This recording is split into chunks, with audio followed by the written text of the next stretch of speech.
Il y a une deuxième allégation qui est faite contre le saint prophète de l'islam. Enfin, c'est pas la deuxième ici que je cite, mais je poursuis dans l'idée. Les batailles qu'il a entreprises. Alors, on a toujours cette représentation qui est servie comme dans un plat chaud, en fait, qu'on nous donne à la cantine, où on a l'impression, à chaque fois qu'on parle des batailles du saint prophète de l'islam, c'est le retour du cheval qui court dans le désert, et puis voilà, les Arabes sont de retour. Alors, je pense que pour briser cette représentation de l'idée d'une guerre toujours, de l'idée guerrière de cette religion qu'est l'islam, alors que ce n'est pas le cas, je m'adresse à Djangir Saheb. Est-ce que les batailles en islam, elles ont été offensives? Si c'était vraiment le seul but, est-ce qu'il y a eu des razzias? Est-ce qu'il y a eu des butins de guerre? Et quel était l'objectif en fait de ces batailles et pourquoi elles ont eu lieu? Eh bien, en un mot, l'objectif des batailles de l'islam, c'était de faire cesser la guerre. Parce que la guerre, c'est l'une des pires choses qui puissent arriver à l'être humain. C'est l'enfer sur terre. Donc, lorsque nous voyons que Dieu, finalement, après 13 ans de persécution à la Mecque et à Médine, lorsque finalement Dieu donne la permission, l'autorisation au prophète Mohammed sallallahu alayhi wa sallam de prendre les armes pour se défendre contre cette violence venant d'autrui, venant de l'extérieur, c'est pour éteindre le feu de la guerre. Et ce n'est jamais pour le commencer, pour l'allumer. Non. Alors ça, c'est le but même. D'ailleurs, vous voyez, de nos jours, on est très friand de paroles pacifistes, etc. Comme par exemple, on sait que chez les hindous, on l'a déjà dit, il y a cette parole très connue sur, comment dire, le pacifisme, par exemple, de Gandhi. C'est Ahimsa Paramo Dharma, que l'anti-violence ou le manque total de violence, c'est la forme la plus élevée de la religion. Mais ce qu'on oublie de dire, c'est l'autre moitié de la phrase. Souvent, on ne la montre pas. C'est Dharma Himsa Tathaivacha. Ça veut dire que la violence faite pour la religion est aussi la forme la plus élevée de religion. Donc, cela sous-entend, et d'ailleurs, on nous présente toujours, par exemple, les bouddhistes qui sont complètement contre la violence, que les Jains en Inde sont contre la violence, mais on sait que des rois Jains aussi, ils ont fait la guerre, des guerres défensives. Donc l'autodéfense n'est pas une offensive, évidemment. Il faut bien qu'ils protègent leur peuple, qu'ils protègent leur religion. Et c'est là qu'on voit que le djihad s'installe exactement dans ce cadre-là. Le djihad, quand il s'agit de djihad guerrier, c'est un djihad défensif purement et simplement. Bon, maintenant, on a parlé donc des offensives, soi-disant les offensives qu'aurait faites le prophète Mohammed sallallahu alayhi wa sallam sous la forme de razzia, etc., sur les caravanes de biens sortant de la Mecque ou entrant dans la Mecque.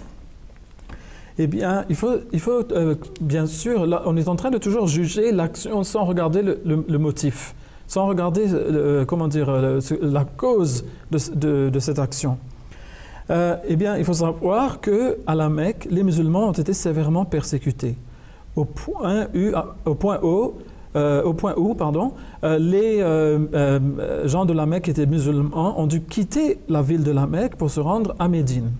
Lorsqu'ils ont été obligés d'émigrer, ils ont laissé en arrière tous leurs avoirs, tous leurs effets personnels, que les ennemis de l'islam ont eu vite fait donc, de prendre pour eux, de voler donc, et ils en ont profité financièrement. Ils les ont vendus ou utilisés, enfin ils en ont profité. Donc les musulmans étaient évidemment en droit de reprendre ce qu'on leur avait volé. Et c'est ainsi que lorsque des caravanes destinées à la Mecque ou sortant de la Mecque donc passaient dans les environs, le prophète Mohammed sallallahu alayhi wa sallam avait permis aux musulmans de s'en prendre à ces caravanes pour reprendre en compensation des choses qu'on leur avait volées.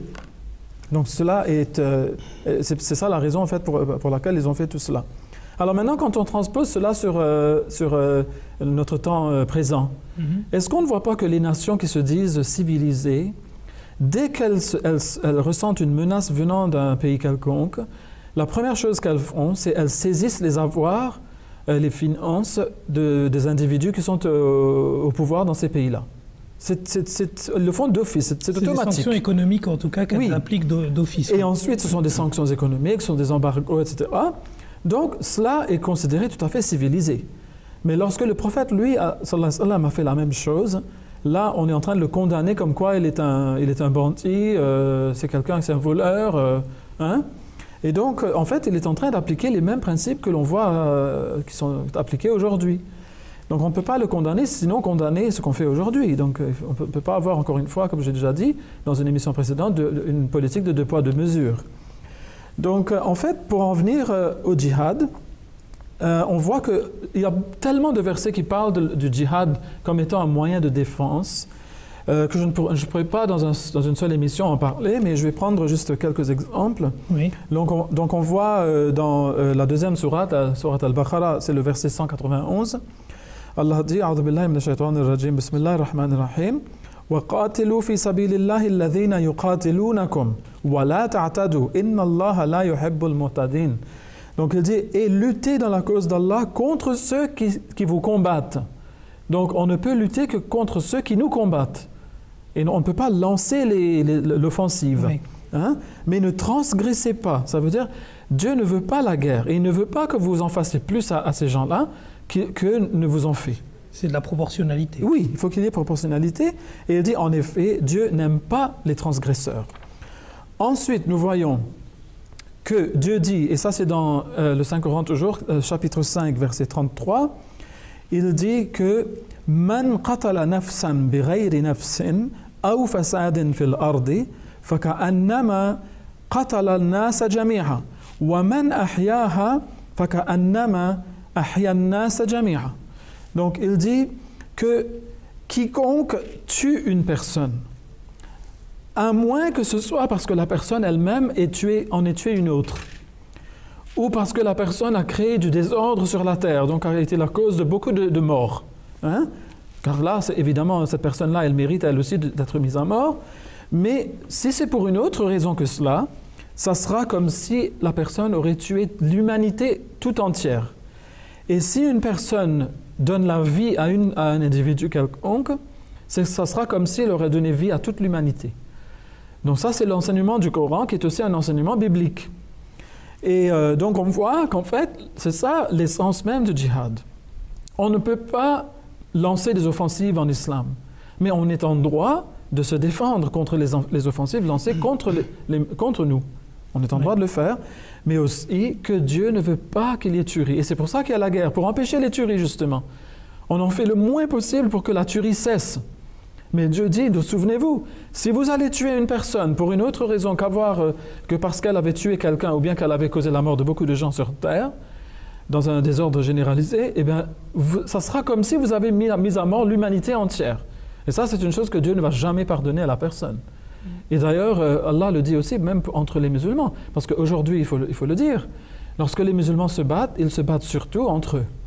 Quand ils tuent un non-musulman, ils en tuent 1000 qui sont musulmans, qui se disent de l'islam.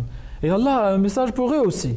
Allah dit, quiconque tue un musulman exprès, eh bien Dieu lui annonce que pour lui, il y a l'enfer comme récompense. C'est un tourment terrible. Voilà ce que Dieu lui promet à cette personne-là.